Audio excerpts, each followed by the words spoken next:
function, which is given by this exponential, where S and M mean S is sigma, the standard deviation, and M is the mean.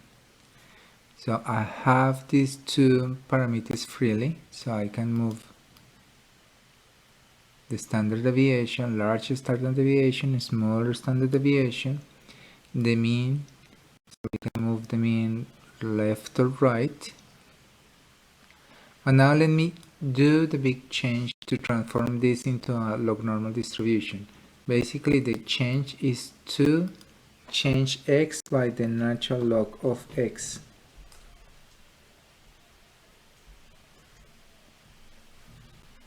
So now we can see that the shape of the curve is not symmetrical, it's skewed to the right, and the mean also of the standard deviation is no longer the mean of our distribution. One thing that I defined here beforehand is that x is only valid for positive numbers. Okay, there is another way to produce our log normal distribution, and it's done in two steps, and it's usually what we do when we have the data.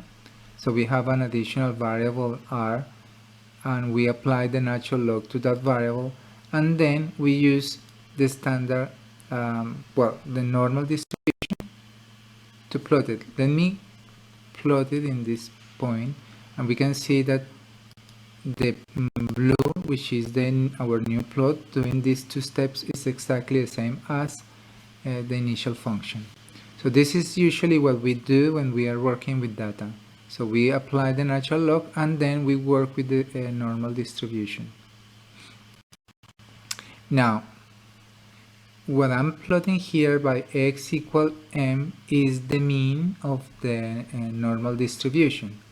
But the normal distribution of the log normal distribution is given by a different expression, is the e to the m plus s squared over 2. So that's the mean of y, what we call the mean of y in the book.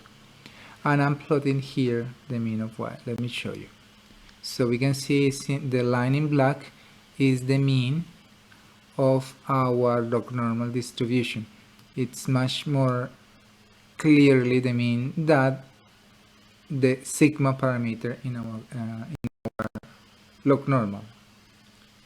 So still the log normal is written in terms of sigma and mu of the normal distribution, but that not represent the mean of the log normal. The mean of the log normal is given by this expression. Also, the standard deviation is given by this expression, the square root of the exponential, or e to the 2m plus 2 s squared minus the exponential of 2m plus s squared. And I'm plotting these 2 points here to see. So I'm plotting m minus y and m plus y. So we can see these 2 points are defining the mu minus the variance, minus the standard deviation, and mu plus the standard deviation. So if we move the parameters of our distribution, they will change accordingly. So a big S, it will represent also a big S in our log normal, and the change of the mean in the normal distribution, it will change also the mean in our log normal distribution.